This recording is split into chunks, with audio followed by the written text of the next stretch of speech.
So, welcome to game 4. And I'll go to team compositions right away. We got the Yumi Lucian bot lane versus the Nami Tristana. So, Yumi Lucian is a very aggressive lane, trying to um, be aggro with the Lucian, who's probably the best laning AD carry in the game currently. And you have Yumi, who has a pretty good laning phase, so you just kind of try to double up on that. Uh, versus the Tristana Nami, which is looking to kind of go all in with the Tristana, because Tristana doesn't usually want to try to sit back and scale, because her power really is awkward, because she's really powerful early, dips in the mid game because she ends up being like a regular crit 80 carry, and then once she gets the crit out, she goes back up. So you want to try to make use of that power early on by going all in. Nami is just a good laning support, trying to make up with sustain, trades, and a little bit of CC with the bubble. Nar versus Ornn is an okay matchup for the Ornn. It's not terrible until later. Once the Nar tries to figure out if he's going to go for split pushing or team fighting, because you can always kind of decide which one you want to go for by either going heavier in tank or to go heavier into split pushing.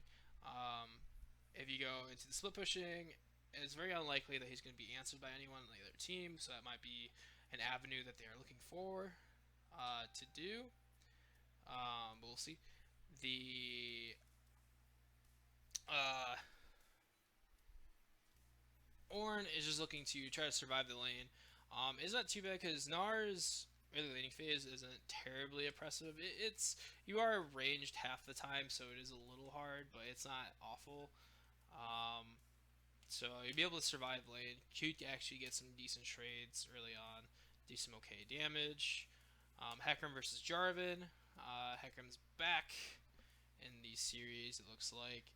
Um, Once again, not a huge fan, especially with the Ghost Hecarim. You're against Jarvan, like you need Flash to get out. Like either that, or you need Ignite to be able to fight and get early kills. Ghost is just not great. It's kind of the things like with Singed. It's like if there's a Jarvan in the enemy team, like you can't take Ghost because you need to be able to get out of Cataclysm when needed. Also, Flash just has too much utility if you're gonna think about it either way. Um, Kassadin versus Karma. If the Karma plays the lane right, with auto attacks and everything, probably should have gone Klepto this game. While Ares okay, Klepto can definitely catapult you ahead, getting you money and items and everything. Uh, but the Karma should be able to keep the Kassadin down okay early on, and afterwards we'll have to see. Only problem with Karma is she doesn't really have kill pressure. She can harass you out of lane, but she can't really kill you. She doesn't have kind of unexpected bursts in her kit. So, um, as far as scaling is concerned, both teams scale pretty well. You have Hecarim, who is one of the better scaling junglers, and you have something happened. You have Hecarim, and you have the Kassadin, who's one of the best mid lane scaling people. Problem is you gotta figure out who you're gonna try to assassinate as the Kassadin. It's mostly just gonna be the Tristana and the Nami, assuming that the Karma builds defensive and everything. So it's not really interesting to think about. And then the other side, Tristana does scale fairly well, and Ornn is kind of like the best scaling tank, sort of, in a weird way, because he gives 1,000 gold worth of stats to everyone in your team once you get level 18, right? So in that way, if you want to think about it, he is the best scaling tank. I mean, you could argue Scion and Maokai and stuff like that, but like as far as itemization is concerned, Ornn's the best scaling one. The Caston's getting poked out pretty hard. Not going corrupting potions kind of ambitious because you do kind of need the mana to spam your Q because the mana refund on your W isn't enough most of the time to keep up the poke. So really could have used the that, and also you're gonna base, you have TP, so you're gonna definitely get refills on that. So it is kind of unexpected that happened. So some trades. Orin does a lot of damage early on through his passive.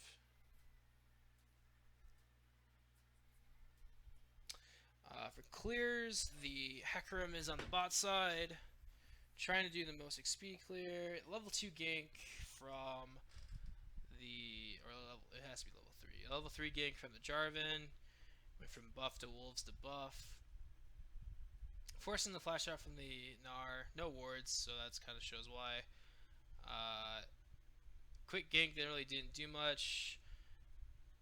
Should be dead here. Isn't popping ghost or anything. If you pop ghost, you actually ignore unit collision, so you could have just walked right through the Jarvan there. So if you have flash, you could flash that wall. So either way you look at it. Repeat gank from the Jarvan. Should be a dead Gnar. Gnar still doesn't have any wards in the river, but he also doesn't have any wards in inventory, so it's hard for him to know that. But you do have to play safe because you just saw your jungler die on the top side, so you have to play respectful for that.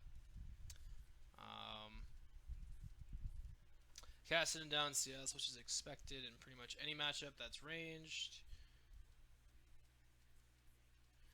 Battle's down in farm, which is kind of surprising considering it's Lucian.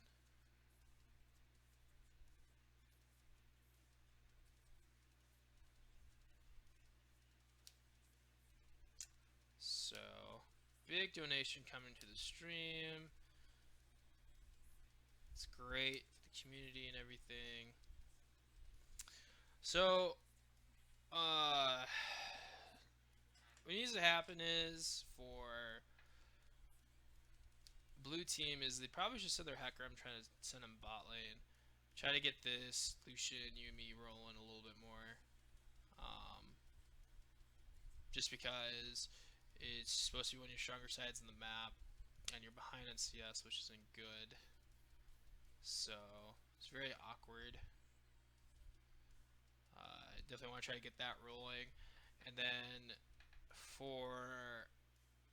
or you could try to protect your Kassadin too, because he's gonna hit 6 soon, and then should be able to roam a little bit, which should be good. As far as red side, they need to be looking for plays around the Kassadin, which he's gonna hit 6 soon, so it's gonna be almost too late. But you could try to do something there, considering his ult is relatively long early on at level 1. Get the nice trade from the Gnar. When Gnar is mega, it's pretty hard to win any trades against him for the most part. There's the Karma trying to assert her dominance there.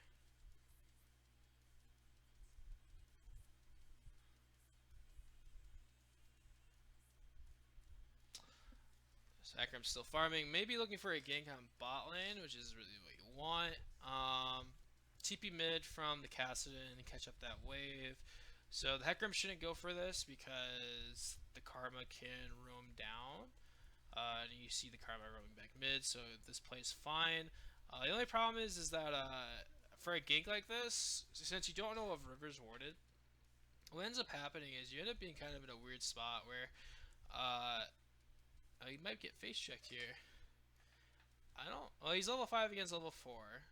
But he hasn't bought any good combat stats. Like, I'm pretty sure Reds might actually just make him win that in that exchange. You both have Conquer and everything too. Well, the problem is like you don't have too much engage for bot lane for blue side, because the only thing you could really use to engage would be Yuumi ulti. And then it might get disengaged from Nami ults pretty soon too. So you just kind of have to come through river and have them push into you, unless you're pushing and you can make the dive happen. So ganks on them is definitely looking a little hard, even though that kind of is the area of focus you should have currently. Maybe you should start looking for ganks mid, considering Caston hit level 6. Nars doing okay. He's down farm, but he also got ganked twice, so to be expected.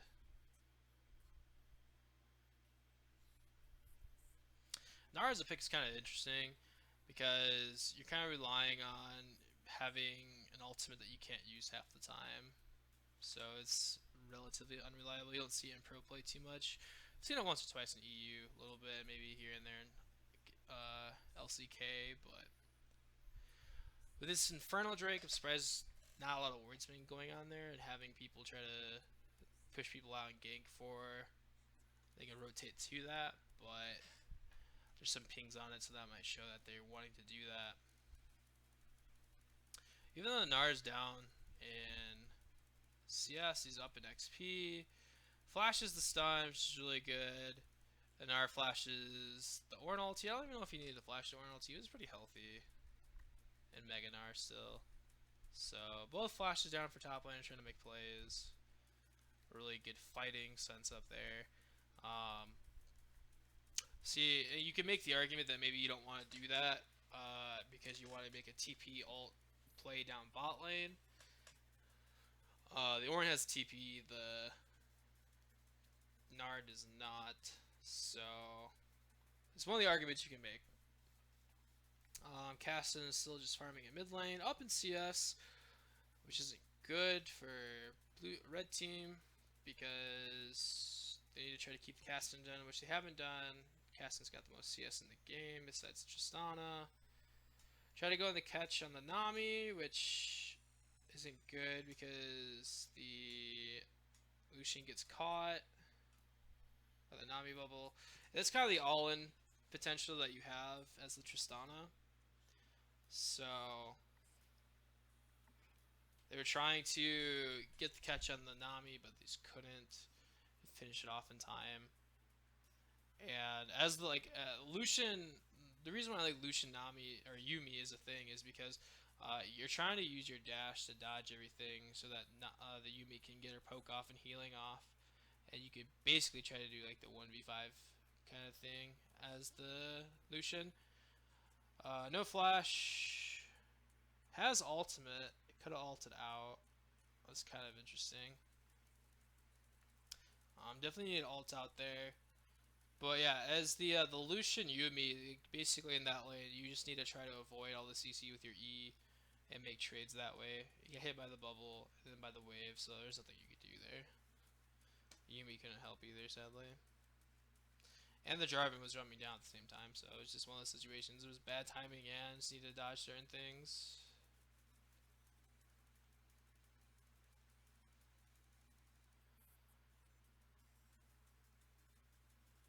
So Gnar with PTA is kind of a rare thing you see, or it does go with his passive. Usually it signifies you're going to go a lot more of a damaging build, which could happen. We might see more of that, which would be awesome to see. More of a split pushing Gnar, but we'll see how that ends up going. Gnar doesn't really win too many lane phases, especially even against Ornn, so it's not too surprising. He's not up in CS or bullying him out or anything. The only problem with PTA is it makes it where you have to go for longer trades, which isn't the end of the world. Flash should have another ulti up. And the auto following from range after the flash, though. Kills the Kassadin, sadly. He did have full Rod of Ages, so maybe you can make the argument that he shouldn't have been there.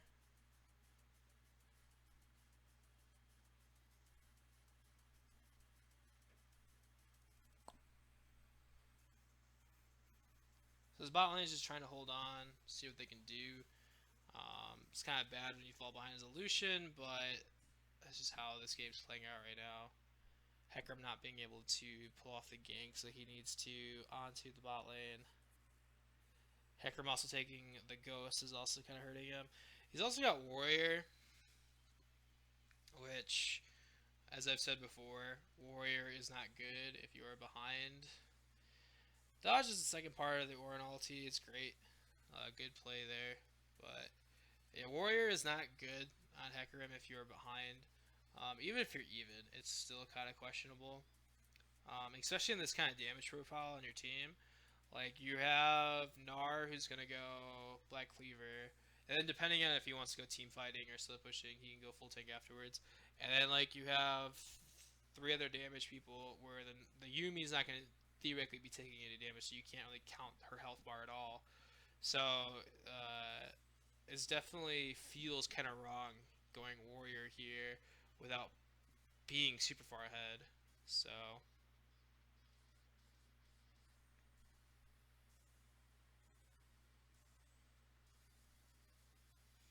we're gonna get a Play the Rune King from the Lucian. It's pretty standard first item. After that, it's very dependent on what they want. If they want more scaling, you go for Essence Reaver. If you want immediate power, you go for Black Cleaver. Hackram's ganking bot lane. And that's kind of what I mean by like these ganks kind of having to be a little weird. Onslaught Shadows, but he dies because he goes into turret range. And also your bot lane's not strong enough to do that. If you blow all your cooldowns on the support, then if you don't get the kill, then you're probably gonna die, kind of a thing. So that's tragic, sadly. Now this lane's kind of over, sadly. Now there's not much you can do. Good flash. Get hit by that Q, you probably would have died. So now with this lane, it definitely feels that I think the Gnar has to leave. I think he's dead. Yeah. So I was just overstaying. Don't need to overstay. You have TP, you can base immediately come back. Except you probably would have died if you TP'd back maybe. Full HP. Might have been able to do it. But yeah, if you go so hard like that, that's one of the things where Hecarim's gank patterns are kind of weird. You should definitely lead off with your ulti to try to push things back, not trying to do it at the end for extra damage. Hecarim lives here, which is good. Cassidy should get the kill on the Karma. He's out of mana though, so you can't do anything else. So the problem is though is that Tristana is super fed, super strong, has kind of hit her late game point when Lucian hasn't hit his first item yet.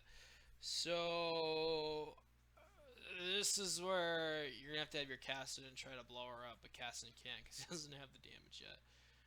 He will just die to the crit autos before anything else happens. Jarvan's doing pretty good. He went for Cinder Hulk. Kind of interesting. I mean, if you go Conquer, usually it's Cinder Hulk Jarvan, which is perfectly fine. But with 3 kills, maybe going for something like a Black Cleaver or Sterix or even a GA, it'd be really good. You have a lot of kills, you have a lot of money. You have Orange who's gonna go full or full tank, so it is a little interesting. So you have 2 full tanks, and the reason why I bring it up is because one of the problems is you have a uses his ulti to try to chase. Now he can't escape. He blows his ghost. He doesn't have flash. Gnar solo kill on top lane. But it's basically because Red Team's team comp is actually pretty low on damage, where you had the Karma mid, who doesn't do a whole lot of damage, right? All your damage is front loaded into your RQ, right? You get the R forward from the Cassidy, gets blown up there into the Fed Tristana. But yeah, it's basically if this Tristana got behind, looking at their team comp, then this game would be super easy for blue team because you only have one source of damage pretty much on red team, right? It's just the Tristana. So as far as drafting is concerned, this is a little concern for as far as drafting. I don't think this is a good draft in general because you only have one person that's going to be doing damage, right? It's not like it's a Pyke support, and it's not like you have like anyone else is going to do damage, like a full damage Jarvan. You have a full tank Jarvan, right? So it is a little concerning if somehow I mean the Triss can't really be shut down now because the Triss has got the two items she kind of needs. So, but if you kill the Triss in team fights, uh, this team might fall apart as far as being able to kill the Gnar and the Hecarim. So definitely see how this goes. The one thing though is that we'll have to see if the Lucian goes Black Cleaver, which is good against tanks for the most part. Cassian goes down again. I think he's getting caught in bad spot pretty much. Got distracted by the sub notification. Alright, so Cassian's right here, walking into places that aren't wards. He uses his R, and he's R'ing into places where he doesn't know where the enemy team is, and yeah, that's kind of where it happens. You have to save your R. You can't use it aggressively like that, trying to clear wards, sadly. Looks like Gnar does have his jump, but I think he's going to die here. Yep. Lucian should also die. The new Yumi's gonna die. Yep. So right now the big problem is you have Tristana and you don't have anyone that's fed enough to kill the Tristana. Because your Kassadin is 1 in 3, doesn't have enough items. He's only got 1 item. Your Hecarim is 1 in 5. He was 0 in 3 at one point. Your Yumi is also behind too. There's just not enough gold, really, for them to do anything here. So, and we're gonna see whether the Gnar wants to go split push, because honestly, it's gonna be hard for him to split push because his team's so far behind. Because you're in an instance where, even if you try to split push, like if the enemy team just tries to just force a fight, you're just in a position where, well, my team loses fights super hard, so it doesn't even really matter. So, it's definitely one avenue that they can't really opt out of. So, right now, basically, what blue team needs to do is try to get wards up. Baron's not up yet, so you have to worry about that too much. 20-minute Baron is possible, but it is a little risky, and that would be one way for red team to throw the game right now, so they probably won't go for that. So right now we're definitely just going to be looking to, you just have to pick the Tristana, right? Like that's all it is. If you can get the Tristana, then you might have a chance. The problem is you don't have damage to go through these tanks, right? Like between the shielding and the healing and everything from Karma. So like even the Triss doesn't really have to be there, and the Hacker mostly dies right away. So there's nothing you can do. He's gonna die. Yep. So need vision so you don't get caught, but this game should be over. It's looking pretty over. So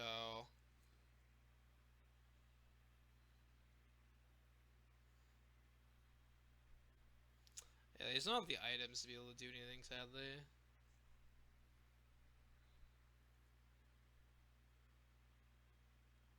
And when you have your Lucian fall behind against a semi-decent late game carry, it feels really bad. So blue team definitely should have put a little bit more pressure down there, either through the casting rooms post 6 or Hecarim being down there a little bit more. Get an okay Gnar ulti, but everyone just gets out. Now the re-engage from the Jarvan, people flash away, which is fine too.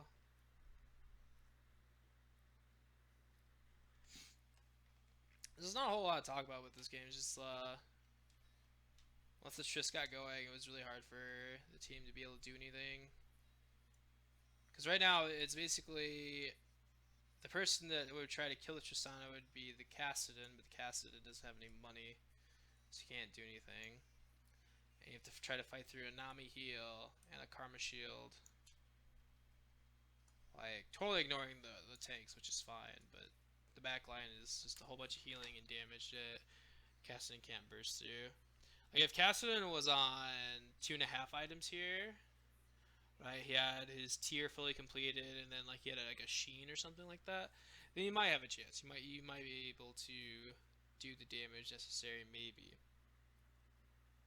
So, Nars just sitting on one item, sadly. Hackram's going for Sterix second. And Lucian looks like he's going for Black Cleaver. So this is a sad situation all around. Having to deal with double supers. At least you can get your farm going.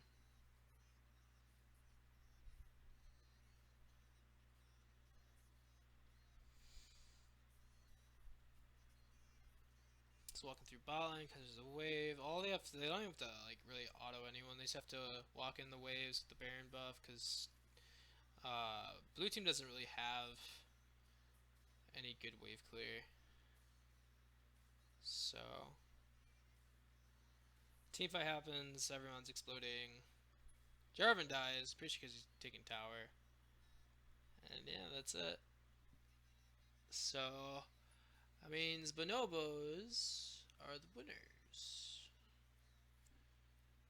So basically, the big thing from that last game was uh, you have to get your Lucian ahead. You have to shut down the Trist, just because that was the only damage that that team had. The Jarvan could have gone damage, which I think he probably should have. Just because on the off chance that the Tristana does get shut down, it's not going to be a fun game trying to go out with this single damage composition. You just wouldn't have it. So definitely interesting, really cool games. I'll see if I want to do the next series, the finals, and everything. Um, so I will talk to you guys later.